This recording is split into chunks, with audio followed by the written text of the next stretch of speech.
some things simply can't be better than what nature provides. That's why, since 2003, we've been bringing freshness in its purest form into your lives. At Fruitisimo, we believe healthy can also mean delicious. From a small fresh juice stand, we've grown into a network of over 100 locations across 5 countries, with plans to reach 300 locations by 2028. Yet, our philosophy remains the same. Fruitisimo, freshness you can taste.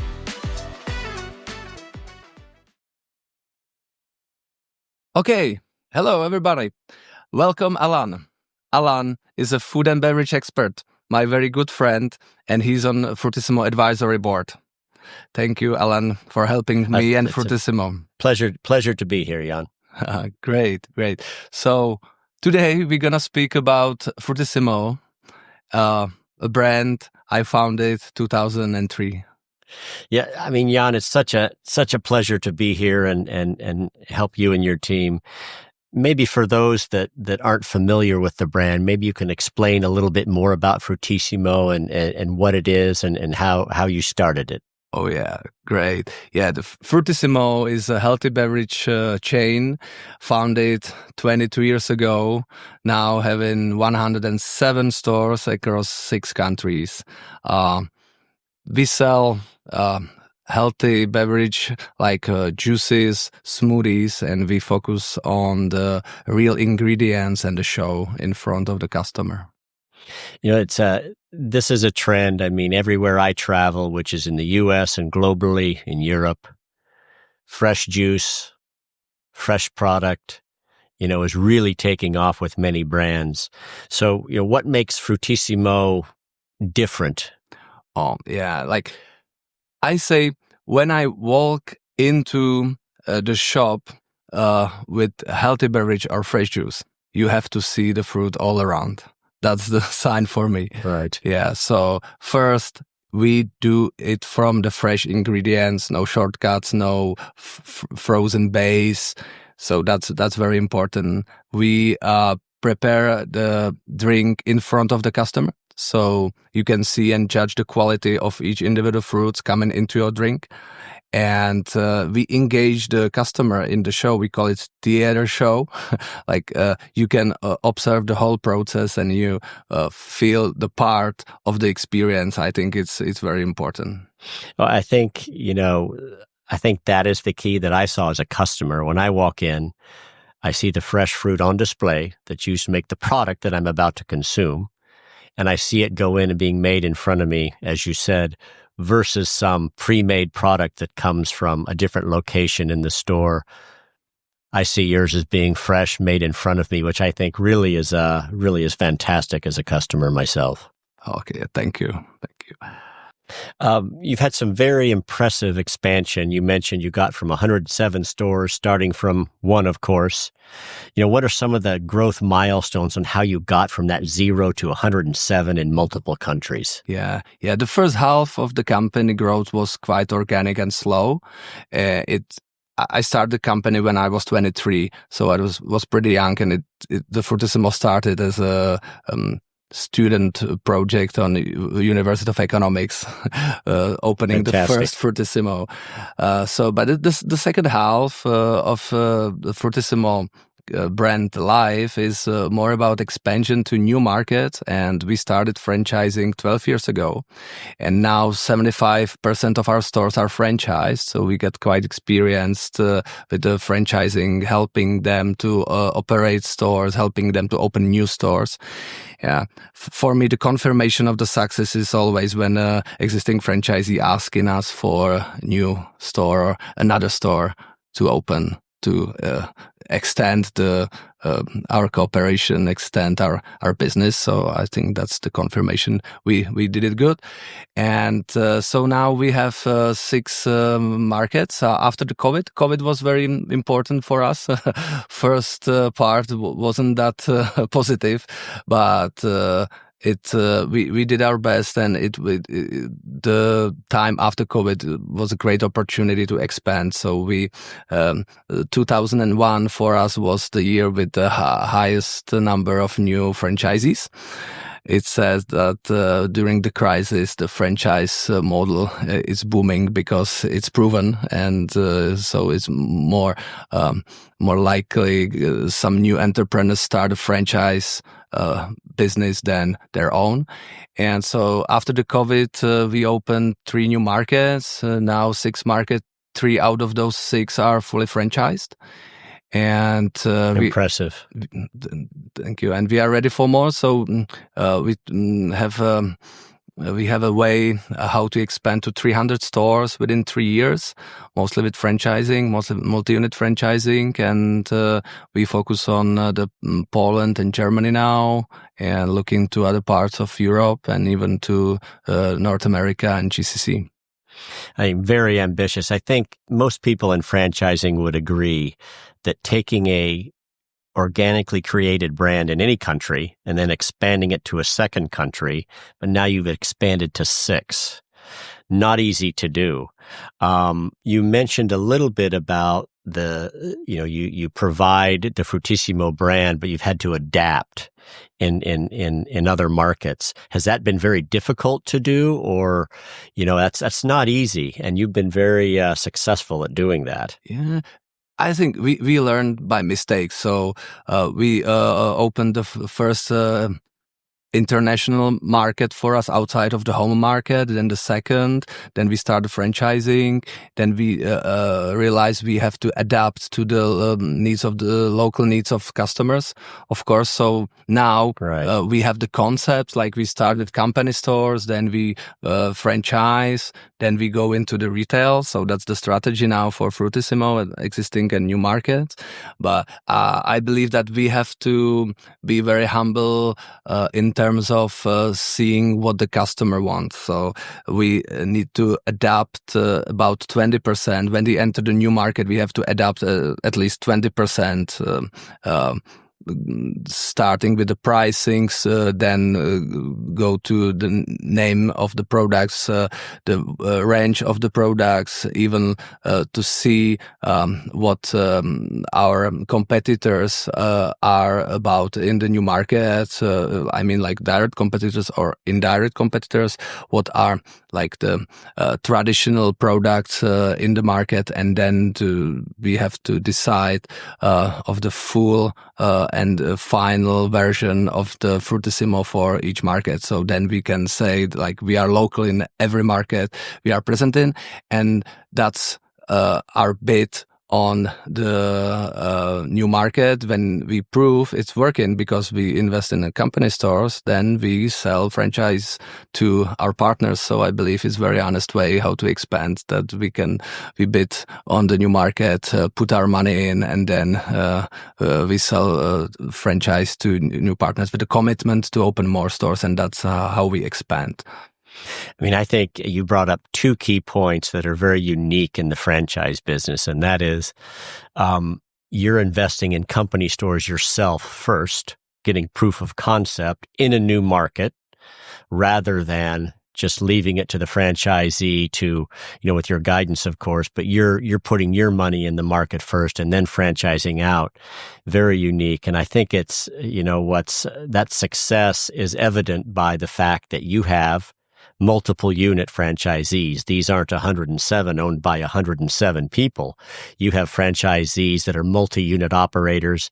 I think in food and beverage, we all know the advantage of multiple units and, leverage on costs, etc. But it's very impressive that, you've had that success. Thank you. I believe we developed a checklist for expansion to new markets. So we know what we have to do before we enter the market, so what we have to do, what we testing the first couple of months. Then we asking customers for the feedback, and then we fine tune the concept, and then it's final, and then it's ready for franchise. So I think we developed the model how to expand to new markets and how to onboard franchisees. And because in the franchising, as we know, it's all about win-win situation. If the franchisee is happy, we are more than happy. And then we together expand to new locations, and we get more sales, we get more profit. So I think it's a great model for expansion, and I believe like you as a Native American, you see in Europe it's still underdeveloped. So I believe the franchising still big room to grow in Europe, and I believe in the future there will be a lot of new franchise brands, and the existing brands will grow. I think the key point as an investor that you said is you're creating a win-win. Win for you, win for the franchisee, and then that's what's prompted more multi-unit franchisee ownership. So I think it's you and your team doing a great job. You also mentioned very clearly a few times now, start with the customer. What does the customer want in X country versus maybe the way we're doing it now, not deviating from the brand, but it's extremely impressive, Jan. So, what else is driving your growth that you see for Fruitisimo going forward? Yeah, I would like to mention some of the figures, if you don't mind. Absolutely. So we see the model for franchising Fruitisimo as a 5-store in total. These 5 stores are about 400,000 euro investment. 5 stores, 400,000. 400,000, yeah. And I think that's enough volume, enough structure, enough for the brand awareness. So it's enough for starting a region, because we learned that we don't want to have one shop in London, one shop in Paris, one shop in Munich, because that's not creating the brand awareness. So we focused on regions. So 5 stores in one region, one city could create the brand awareness, which is very important as the branding work. You need to see the brand around you. So the 5 stores model is just the beginning of getting fruit from the brand awareness model. So those 5 stores can generate, or the average sales, 1.5 million euro annually. So the sales investment ratio is greater than 3. So I believe that's good. The average EBITDA is 25%. 25%. 25%. So the return on investment with the together with the low initial investment creates very fast return on investment ratio. And of course, it's not guaranteed from us. We cannot guarantee, but we provide numbers from existing stores, existing markets, and we tailor the model, the P&L model for new franchisees based on this experience. So now in the 107 stores that you have, what countries in Europe are they currently in, and where do you plan on growing that European footprint from there? Yeah. So as we are from Prague, so we are in Czech Republic, Slovakia, Hungary, Poland, and Germany is our new markets. We see a lot of potential in Romania, in Benelux countries, UK, Scandinavian countries, and as I mentioned, GCC region, the Gulf countries, and North America. So how are the new units you've opened recently, how are they performing? Oh, very well. Yeah, we opened the Munich area as I mentioned, the region. So for Germany is a big country. One of the recent markets for Fruitisimo is Germany. Sure. So we focus on the Munich area, on Berlin area, and the year-on-year growth is more than 25%. Those stores, and wow, yeah, it's one of the fastest growing market for us now. So that's your first step into what we call Western Europe in Germany, and it's going great in Munich. Yeah. So you plan on more German expansion? Yeah, we planned 17 stores to be opened in Poland and Germany this year together. So, the most of the new store openings will happen in Germany and Poland this year. And when you're building these as far as what locations is Fruitisimo most successful in, and what is your expansion? Where are you focusing on placing these stores in the markets? Yeah. In general, we focus on the regions. So after we decide to enter a new market, we specify the regions, cities and the surrounding area we would like to build the Fruitisimo brand awareness hubs or regions first. Then we shortlist the locations. We mostly operate in shopping malls, the high frequent space as a train stations, bus stations, high street locations, but mostly shopping malls, I believe. Like even if they are mixed shopping malls together with the office locations, that's, for example, very good. Or with the travel retail with the shopping mall together. So this shortlisted locations we focus on. And then we go to another region and another region, and then it creates the whole country. So, Jan, we mentioned that, it's always challenging to cross borders. So I want to go a little bit deeper on that one, get down into, why this is going to work if I want to be a franchise operator in Germany with 5-10 stores, let's say. So, what are you providing a potential investor and franchisee to open those units in Germany and or whatever country they choose that's in your target? What are some of the things that? Yeah. Choosing the right partner is the most important. So we are very precise in choosing the right partners. For us, the multi-unit operators with an experience of existing brands are the best fit. We focus on onboarding and on training our partners or their employees or their managers. We have experience of training with the multinational companies already, with big multi-unit franchisee, even with the new starters. I have quite great experience, and I'm very, very happy for them that we have a lot of franchisees turning from the corporate job profile into the entrepreneurship or entrepreneurial shift in their career. And it's amazing just to see someone spending 25 years in the corporate job turning into passionate entrepreneur.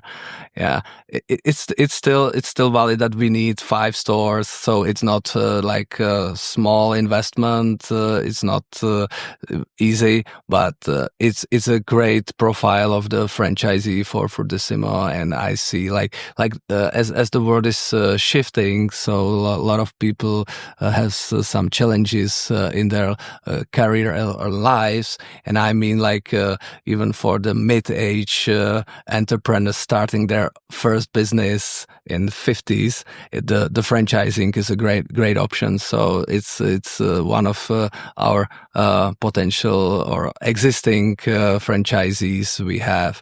This so multi-unit franchisees or someone starting their new business after successful career in corporation. So we are very flexible in terms of learning and training those franchisees. We have the supply chain quite optimized to support the operations.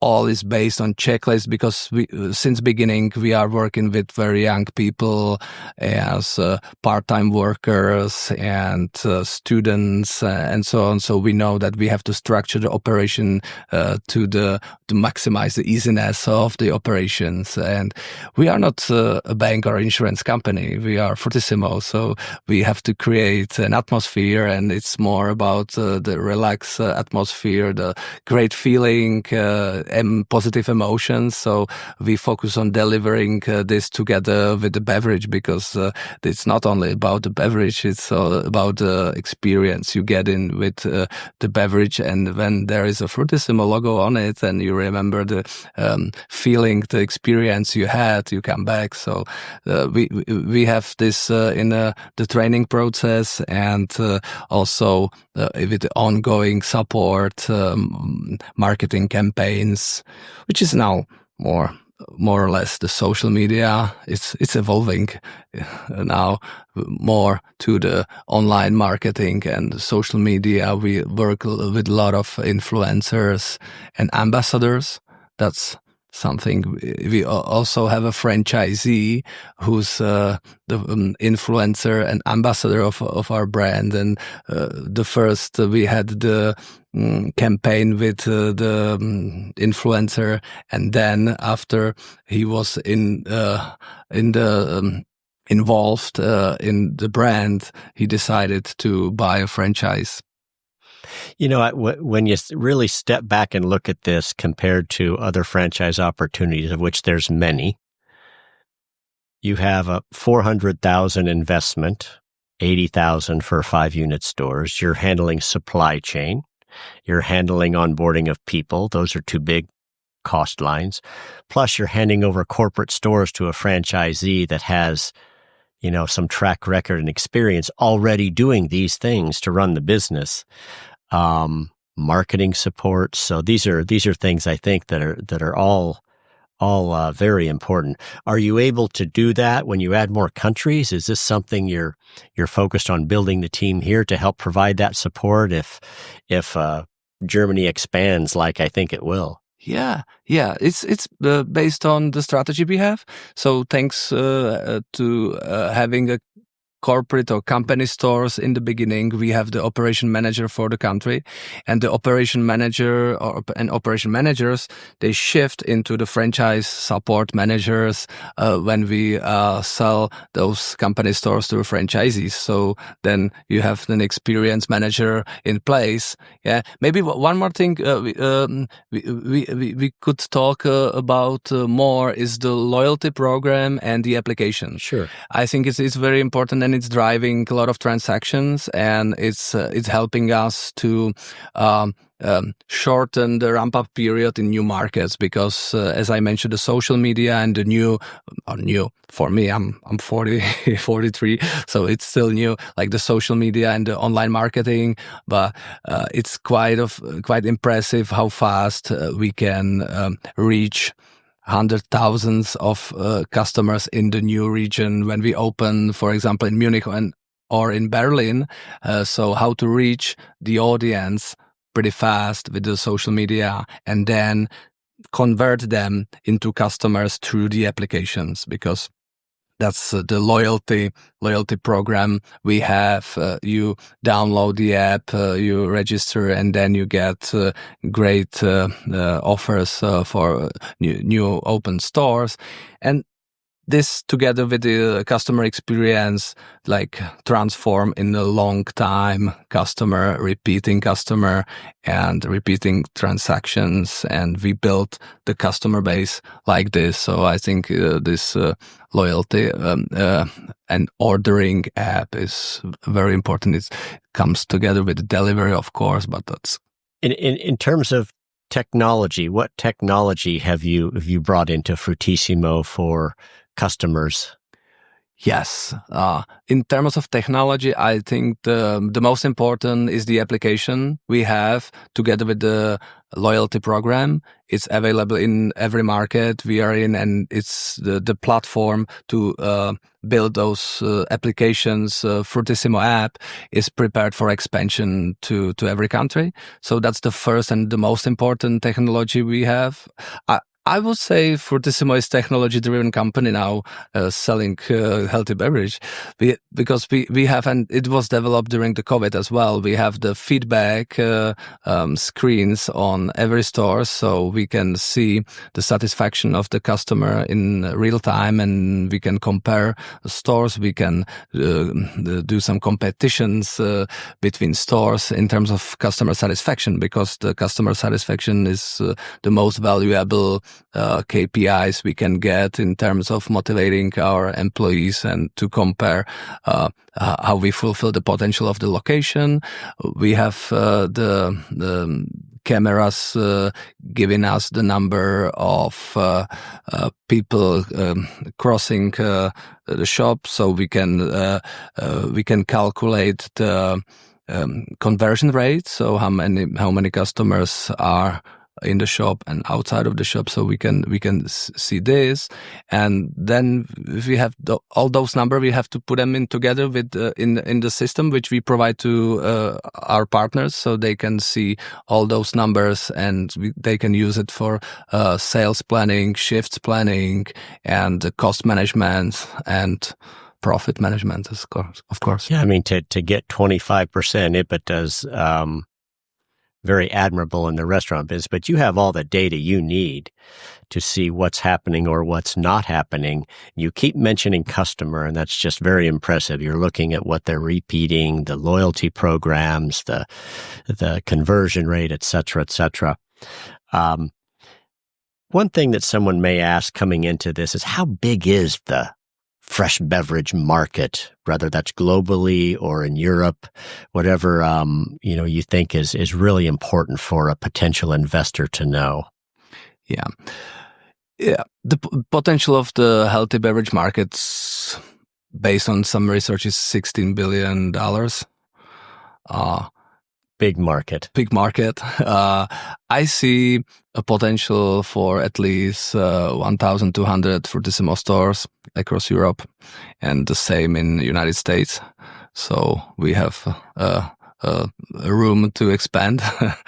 And the very important thing is that the market is still growing.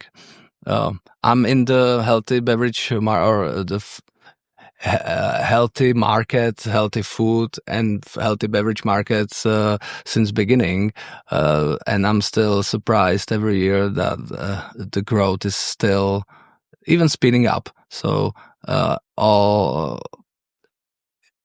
lot of customers, a lot of people around us are still more conscious about their health, and that's after COVID, as I mentioned, the COVID accelerated our growth. It's also connected with the shift of the consumer behavior towards more healthier options, or like the most healthy option. I think that's exactly right. I think all brands are trying to address the healthy option.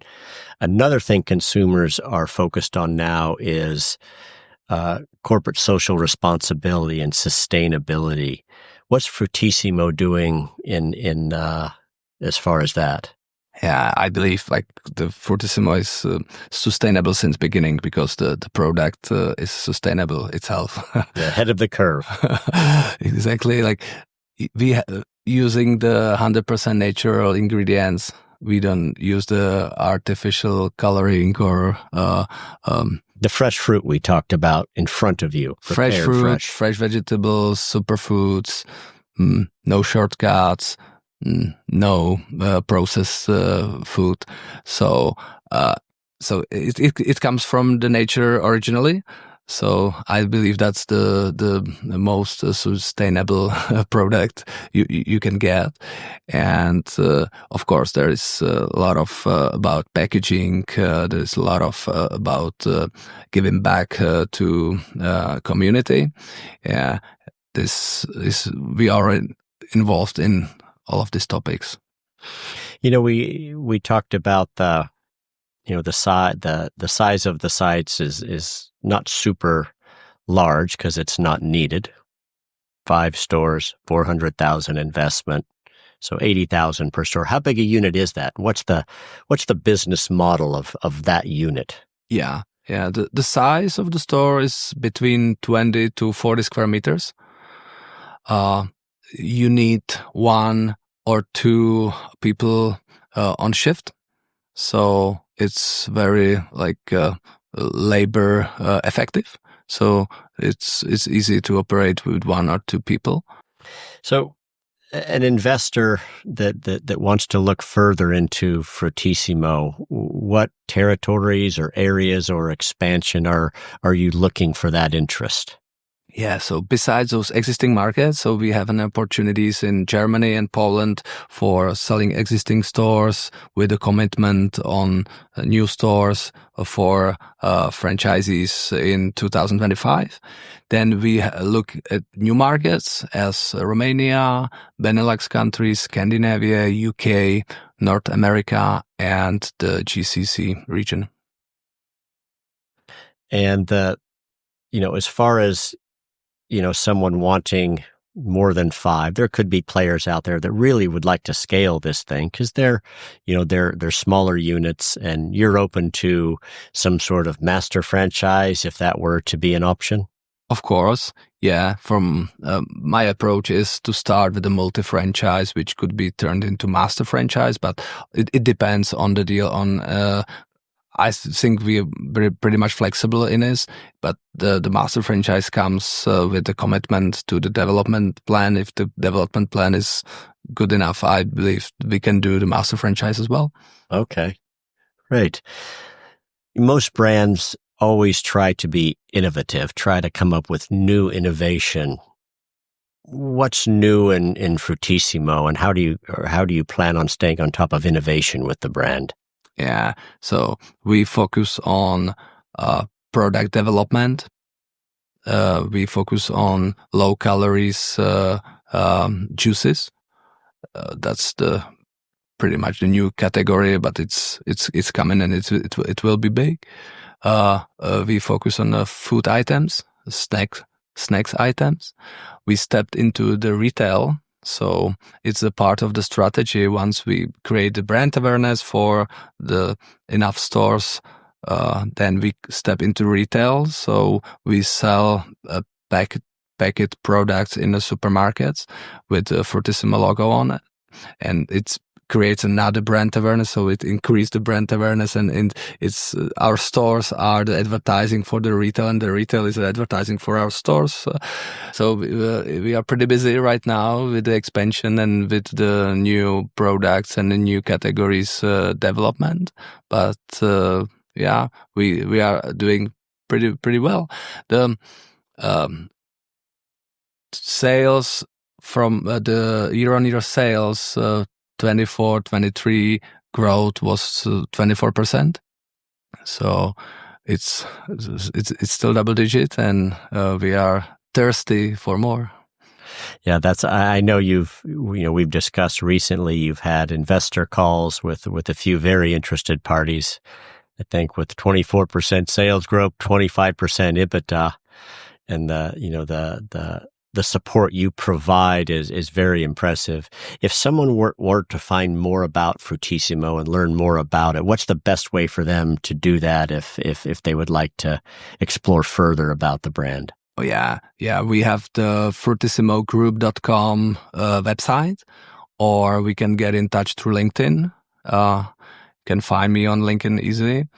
And all this franchise inquiries, ideas for new market developments are welcome. And you're also in the International Franchise Association. Yeah. We are new member of the IFI. I believe a great organization getting the franchise professionals together from around the world. Okay. Well, I mean, thanks for joining today. I think this has, been very worthwhile, and hopefully we can, provide people some further information as needed. Thank you. It was a great chat. Alan, Great. Thank you. Thank you, Jan. Some things simply can't be better than what nature provides. That's why, since 2003, we've been bringing freshness in its purest form into your lives. At Fruitisimo, we believe healthy can also mean delicious. From a small, fresh juice stand, we've grown into a network of over 100 locations across 5 countries, with plans to reach 300 locations by 2028. Yet, our philosophy remains the same. Fruitisimo, freshness you can taste.